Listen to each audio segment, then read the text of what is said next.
This podcast is a conversation by Julie Benetti and Susan Barbaro and is a production of VI Alliance, copyright 2019. And this chart-busting hit, Alone Leave Me, courtesy of New Threads, is available everywhere.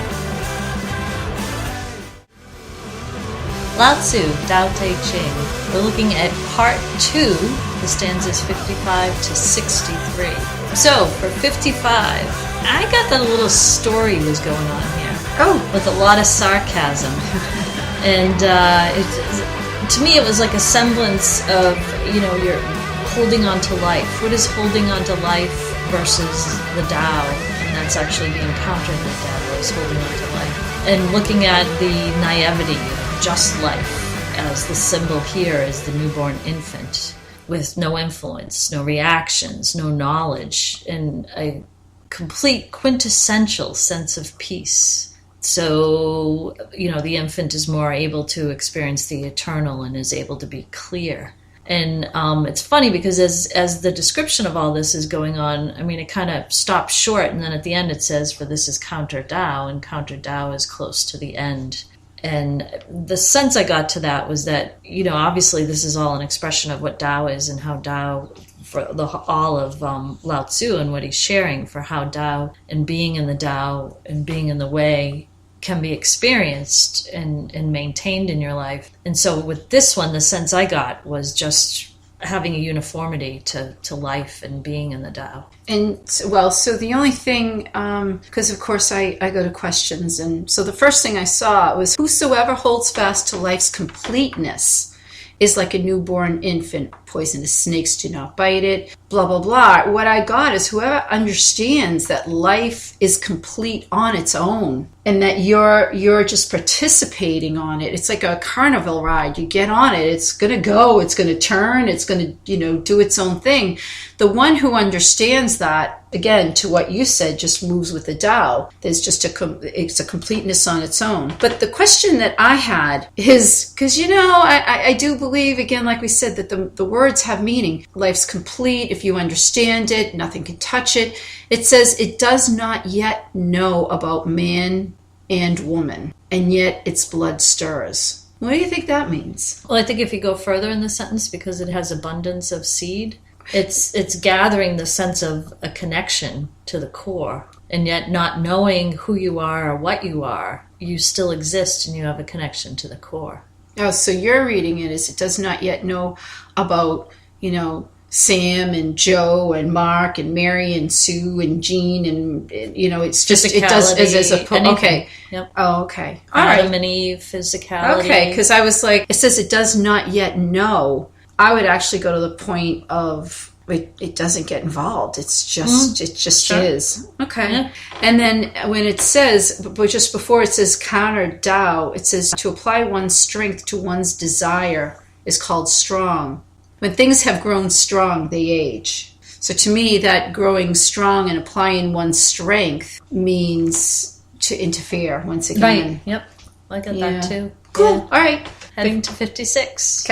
Okay, for 56, I got a sense of, the awareness of Tao and how you be with Tao, and it kind of goes all the way back to the first one. He who knows does not speak. He who speaks does not know. One must close one's mouth and shut one's gates. And if you know this and you're in Tao and you're just going with the flow, there's really nothing to converse about it. And it's funny, I kind of think of a visual of, and I was thinking what you can mix salt and water, or you could mix chocolate syrup and milk, and there's a saturation that occurs. And I think this is kind of a connection to the hidden community with Tao. So it depends how much you want to mix in for that saturation to occur. And I think when the saturation occurs, it's something that's just expressionless. It just is. That sounds lovely. Mine is always very basic. I apply it more to today or to me, of course, and I just reject all of what's being told to you as the truth. Don't interact, don't get involved. And when I say don't get involved, don't get involved in the drama and do I like this, I don't like that, I'm going to fight against this. The convincing and the influence and the hypnotizing really relates to yourself. You convince yourself, you influence yourself, and you let everything else that's going on You just dismiss all of it. You don't be influenced by gain, loss, glory, lowliness. You just stay in the energy and what you know is the truth, and you just let go of, reject what everybody else tells you. This is the way it is. This is the way it is. You have to choose. You're going to be for or against, or whose side are you on, and what are you going to do? And you don't have to do any of that. That's kind of what I get, and just be in the space of the energy. And the rejection also relates to, not speaking when you know, and not participating when you don't have to proclaim this is, my opinion and this is my sense of it, because that steps you out of it. And I think the exclamation you made about the self part is interesting, because in the next couple of them, it goes into very governmental and rules. I was going to say that. Like it's actually interesting. It talks even more about war. Right. And it talks about government. And it's funny, because I'm glad you said it. I was going to say it in the last one. And I just kept thinking, it's, we're talking about other people and, the environment and what other people are doing. States about doing nothing and staying out of the mess, and don't get caught up in what everyone tells you the rules are. And still, to me, the other layer that's very important of that, whenever I see, and I know there's a lot of, like I said before, the art of war and books like that came from China, but whenever I see anything that talks about government and war and battle, I always go to the struggle within. And so I think that's expressed in a hidden sort of way, kind of, to be a little bit illusionary with what Lao Tzu is possibly saying here in this stanza. But I think that's a big part of it as well. Okay, moving to 57. Okay, with 57, I kind of see it as a semblance of out there and what the rules are. And the funny thing is, I want to say that there's mythology kind of applied to this, because, okay, it's Lao Tzu, and, I imagine it's a guy, and, I imagine it's an older man talking, and who really knows? It could be two women, it could be a guy and a woman talking, and there's a sense of mythology here, and whatever historians have said, okay, I'm not arguing with that, because that wouldn't be being in the Tao. The sense of this, to me at least, is, in order to win the world, you just be free of busyness. And so I look back at 48, if you can attain the realm, and the realm meaning Tao, you're free of busyness. And to me, it's just a balance between with and without. What do you keep with and without? And for the man of calling, all just occurs, and that's what a man of calling stays in. Well, I agree with you. I think this actually is a little bit easier one to understand. It's when we're busy that we get caught up in stuff, and we get caught up in drama, we get caught up in events, and it's when that occurs that all the problems occur as well. And I think that's kind of what he's saying. The more you let go of everything, the more you take a deep breath, the more you just be. I mean, the other side of this is, I think he's also saying, and I agree, people are naturally good. People don't want to hurt someone. I mean, ultimately, they really don't. Sometimes you get vindictive, or you get angry because someone you think hurt, you perceive that what they did hurt you, or you're fearful they're going to hurt you, so you strike out. But if you pull everything away, at their core, people are good, and they want to do good things. And if you don't hinder them, you don't, try to limit them, and you don't try to hold them back and hold them down, and you just let them be, and they are able to do what they want to do, it's usually beautiful things. People want to help people. People want to create beautiful things. People want to invent things that make life nicer. And left on their own, without, again, limiting them or telling them what they can't do and holding them back, or screwing with their mind, saying someone's going to hurt you or take this. If you take all that away, people are, in general, are good. They want to do good things. Well, again, that relates to one or two before this, because part of what you're getting at is that, he's talking to the core of people. And when he's expressing the Tao, I mean, if you're in the Tao and you're understanding that, it's you that's making the choice to be in the Tao or not, or whatever, to go with the flow with stuff, what are they really letting go? And they have to attain that level. So it's just being in the energy, and it's letting go of judgment. It's letting go of fear, letting go of all those crazy thoughts that, we think we have to prove something to somebody, and we need to be better. There's no better than or worse than. We're just all different. And I think that's a little bit, even through the rest of these stanzas, because we're talking about government, we're talking about war, we're talking about, and it's basically him saying, if people just get out of the way of limiting people. That's the only word that comes to my mind is limiting. You keep limiting. If you don't do what we say, we're going to throw you in jail. And if, we're going to bully you, and if you don't fit in, you're going to get bullied. And if you don't do this certain things, we're going to...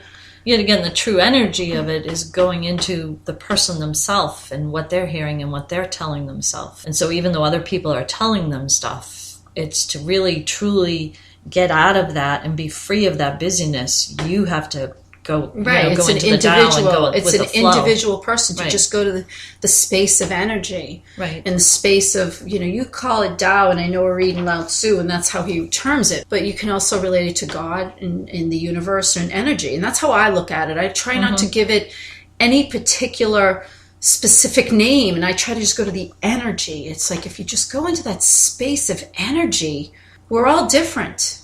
I think a lot of these are saying the same thing. They have the same is goodness. When man is not being limited, when he's not being held back or told he can't do anything, or constantly say you're not good enough, or you're not doing that, or this person that's when all this other stuff comes about. So if you just don't listen to any of that garbage, and you just know you are who you are, and you can remind yourself of that. Okay, we're in number 58. I think what Lao Tzu is kind of insinuating here is more of the rules. And if you set up situations and conditions, it's only natural for opposites to occur. And again, this goes into chaos and order and chaos. And the man of calling is a man of calling because he's one with Tao, and he sets that by example. I was thinking about this, and I was thinking about a ruler. And what they're saying is the ruler that, kind of says, this is what we're going to do. He instructs, he teaches, he models, and then lets people be. It actually talks about a ruler, and the way that the ruler governs is going to affect how the people act. And he says in this situation, the best ruler is one who is calm and unobtrusive, and his people will be upright and honest. And then it goes in, if you do other, ways that are not, that are more limiting, then people are become more clever, and they become more unreliable and underhanded.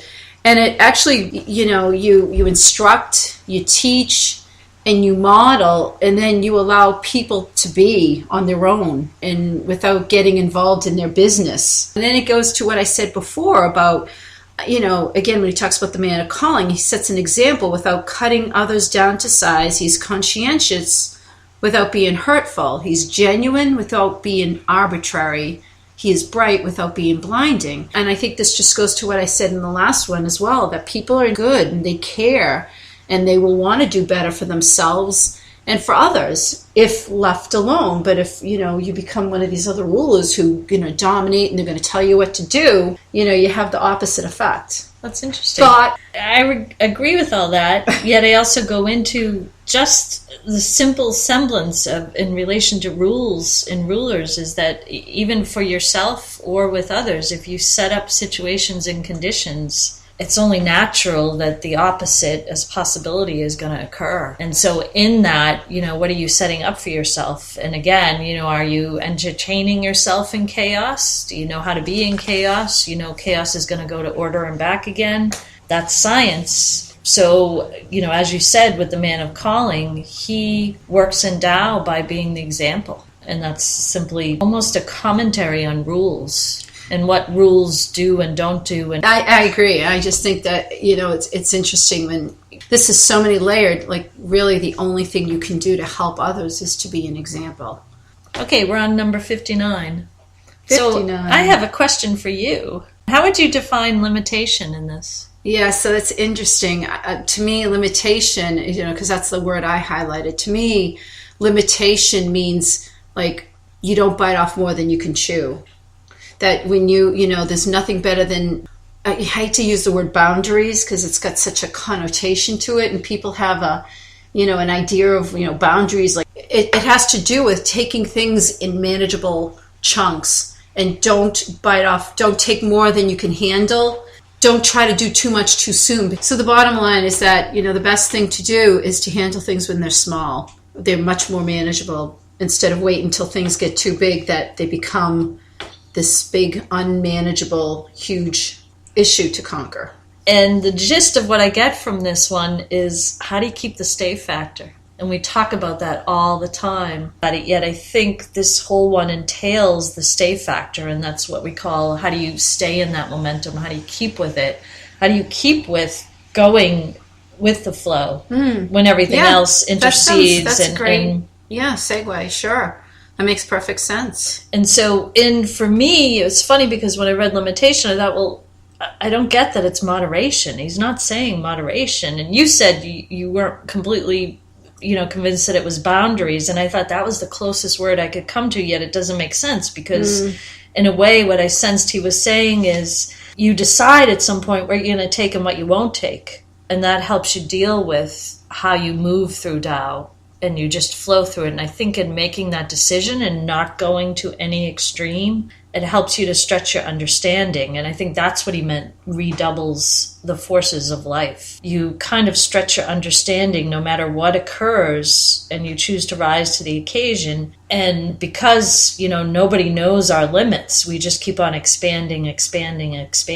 And because, in the sensation that he says, if one possesses the mother of the world, one gains eternal duration. I mean, if you're expanding and expanding, because of that expansion, not only are you being possessed by the mother of the world, but because you possess it. So you're one with it. And that's where the deep root is. And I think there's something in there to even go a little further with, okay, so the stay factor that we ourselves in our own conversation, you and I keep bringing up, how do you stay with this when everything else hits you in different variances, whether it be distractions or things that occur or busyness? How do you stay with going with the flow and not letting things bother you and letting things go? And I mean, that's a great leap. I didn't, to go to that space. I kept thinking, well, it was just how to do anything is, if you look at it as a huge thing, you just take it piece by piece.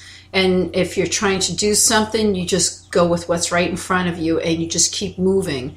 And I guess by default, that really is the definition of the stay factor, is staying with what your goal is.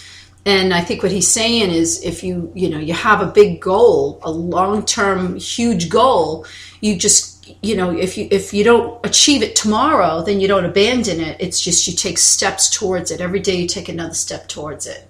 And that would make sense because you're maintaining your focus. Very good. Because of that step towards it. Yep. All right, number 60. So in number 60, I have a question for you. A great country must be led the way one fries small fish. How do you fry small fish? Maybe the focus is, the size. It's much like the one we talked about above, where you bite off a little bit and you move with that. And so you're cooking. It's not like you're frying fish for 1 million people. That's not how the country is led. It's just frying one small fish. And so in a few podcasts ago, we were talking about the hawk and how the hawk sees stuff, and how the hawk flies around and sees the macro, or it drills down and sees the micro. And I think this kind of says you start at something small, and then you focus on that. And in your actions and in who you are and in just how you exhibit yourself. So, it's interesting as I read this, the way one fries small fish.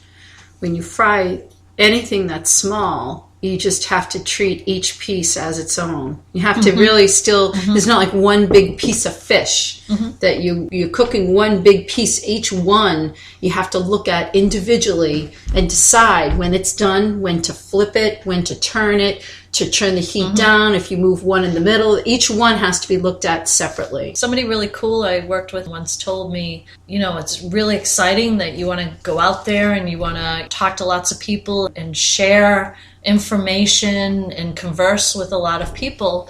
Often the way you do that is just meeting them one at a time. And I think it's along the same lines of that, because it's hard sometimes to think, okay, sure, I'd love to, talk to lots of people. Well, how do you get to lots of people? You can see one person. And I think that's an element of that substance of what he's saying as well. Okay, so talks about spirits and ancestors and about harm.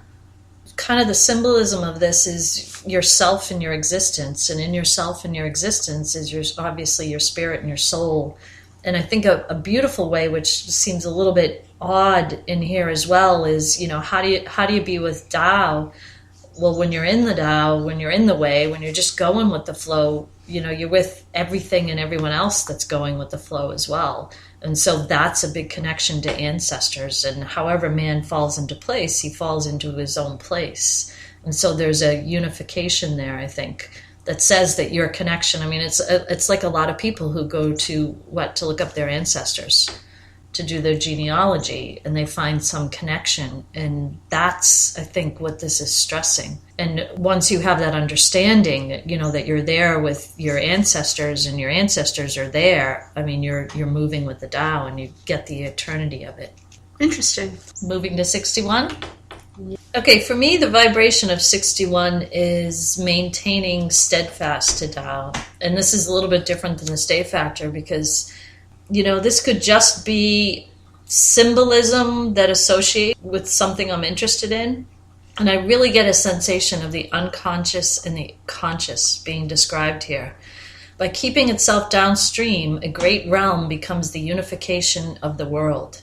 It is the female in the world. The female always wins over the male by its stillness. And it's also described as, because of its stillness, it keeps below. And the great realm puts itself below the small and wins over the small realm. And so I started getting a sensation of, my understanding, especially with hypnosis and with the unconscious and the conscious and what occurs, and how the unconscious is like the real computer. And it unifies all in consciousness. And the female imagery here is, what gives birth and presence and what creates and what occurs. And yet, we know what the unconscious does in the body and what the conscious does. And if you say, I'm not feeling well today, the unconscious takes that as, oh, okay, conscious, go ahead. Now you're not feeling well. And you start to not feel well. And so there's a real verbal representation through the unconscious's work with the conscious of what occurs with yourself. And I think I just got the sensation of this. And I thought it was a beautiful imagery between the great realm and what is attained and what must remain below. And so the unconscious remains below, yet the conscious acts it out. And so that's what I came across for that. And I think it's a powerful one, yet it seems misplaced in it. So it makes me curious, yet, it does align with the contemplation of the self in the other ones. I think it aligns because it talks very much about war or fighting and which one takes, the lead. Is it the conscious or the unconscious or subconscious? And, and it's interesting because the great realm desires nothing but to take part in the service of men. The great realm, to me, as you describe it, would be the subconscious. Thus, each attains what it wants, but the great must remain below, meaning the subconscious remains below. Because consciousness is, your conscious is what you perceive, and the subconscious is kind of behind the scenes, but is much more powerful. Well, where you use subconscious, I use unconscious. Okay. And so it's giving the instruction as the main computer to the conscious. And if the conscious says, I'm not feeling well, then, that's what occurs. Then you're not feeling well. So the unconscious, enacts that and runs the program. Yeah. And so, of course, we fight with it all the time, though. Our unconscious and our conscious. Because our unconscious tells us things and our conscious says, I want this. The unconscious is saying, no, you really don't want that. Because you're saying in your mind you don't want something, yet you think consciously, yeah, this is what I want. So it is actually a struggle. So I'm just saying, I'm not disagreeing with you, but I can understand why it would be here, is what I'm saying. I'm talking about the placement, because that's the one thing you said was about placement. I'm not disagreeing with I think your analysis was really good. I just think the placement fits in because I can understand that. And the part that is most curious to me, and just in the physical representation and how your body works and how your consciousness works in that sense, is that, when you say, we've been saying, watch your words, and your words can determine, the unconscious will run that program. If you say, I'm really feeling lousy, or I'm not happy today, then it's like, oh, okay, you're not happy today? And so it's just the simplicity of that, yet, there's a grand sense of that, and that's in the consciousness. Yeah, and that's supporting what I'm saying, why it would be here. Because we're talking about that. We're talking about rulers. We're talking about governing. We're talking about leaders. And so that I can see how that passage would fit perfectly. So 62? Okay, for 62, perhaps because I went with a conscious and unconscious of the last one, I had a hard time reading this because in reading it, all I could think of was that it reminded me of a sales pitch, which I thought was really funny. So... And it's like, here you go, Tao, it's the most exquisite. And, the description of it, of all things, the treasure of good men, the protection of non-good men. You could go to the market with beautiful words. And that's all I could see. I agree with that. I mean, I don't agree. I can see that. I can have fun with that. But the non-good among men, why should one throw them away? I'm like, what the heck is that? I was a complete disjointed... This is where I say, okay, there's something missing here. What do you take of that?